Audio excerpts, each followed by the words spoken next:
Hey, today I'm going to talk about 3 different types of bloating and what you can do about it. Hey, I'm Dr. Patty Barch. I'm a traditional naturopath, founder and owner of Naturally Unbridled Wellness and naturallyunbridled.com, where we focus on wellness solutions, not disease management.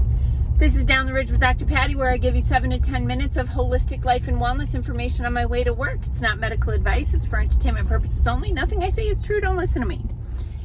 Okay, so I am going to talk today about 3 different types of bloating and what you can do about it. We're going to talk about hormonal bloating, bloating with gas, and bloating without gas. Okay, hormonal bloating. This is kind of normal, right? In the second half of the menstrual cycle, that's when fertilization will have had occurred, if it did occur, and the body is just making preparations for a potential fetus, a potential baby to develop. And if it doesn't get the chemical signals that there's a baby present, then it goes into like, okay, let's start this cycle over.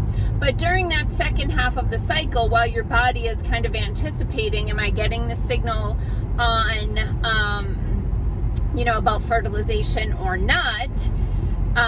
It's just like holding on to water and, kind of diluting any potential toxins, also preparing you for if you get morning sickness, right? You got a little extra hydration on board.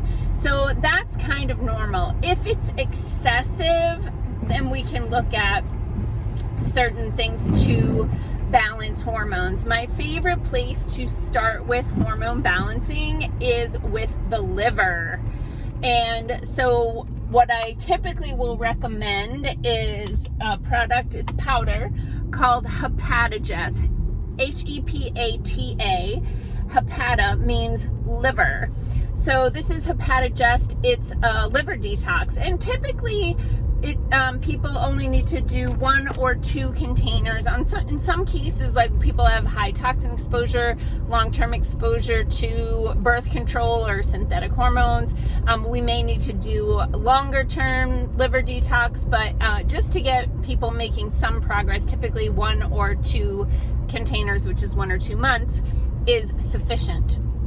So that's where I would start with that. If the client is constipated, we don't want to start moving toxins out of the liver till we get the bowels moving, or we're going to recycle those toxins.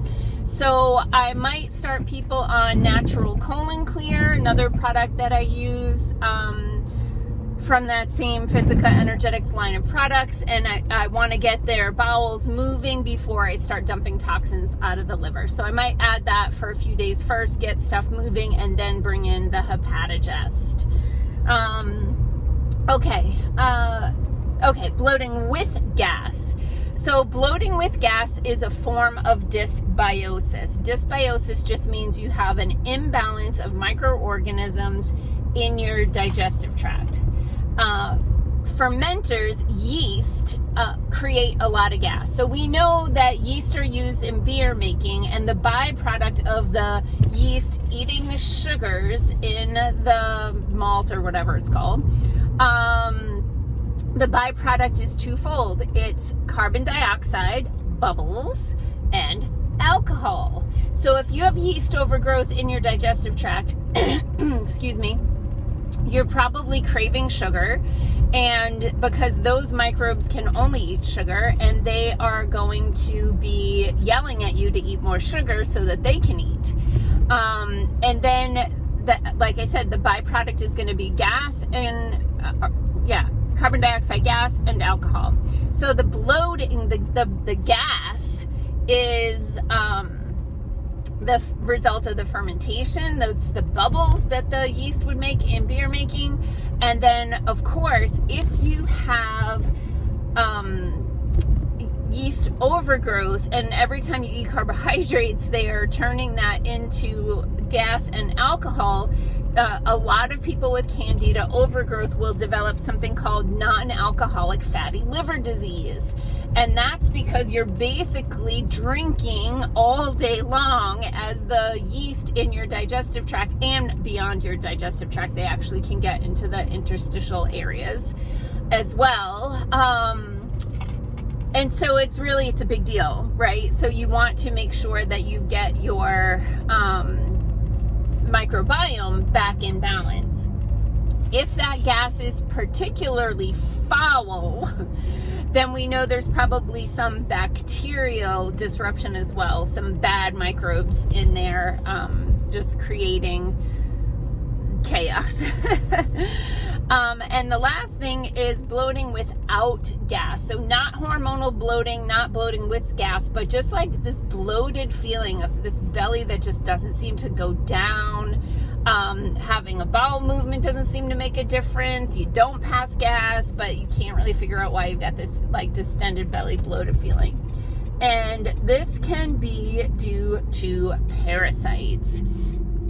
Parasites are super common. Everybody has them. It's so ridiculous that if you mention to the medical people that you think you have parasites, that they'll be like, well, have you been to Zimbabwe? You know, like, I mean, if your dog can get parasites, your horse can get parasites, your cat can get parasites, what makes us think that we can't, right? Like, we can, we do, we have.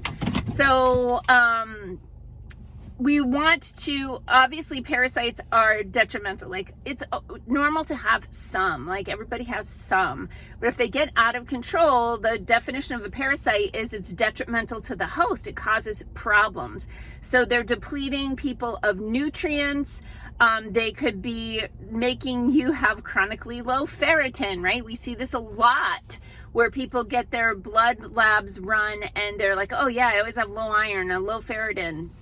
And I'm like, well, if you don't have crazy heavy menstrual periods, you're not donating blood all the time, like you should have plenty, and you're not, you know, if you are eating animal products that have high levels of iron in it, or even there's some vegetables that have higher levels of iron, you know, if your diet is good and you're still anemic or have low ferritin, it's quite possible that you have a parasite problem. So for that, I like to start with my No Guts, No Glory program, which kills the bad guy, mops up the toxins, repairs the damage, put the good guys back in, and keeps it from happening again.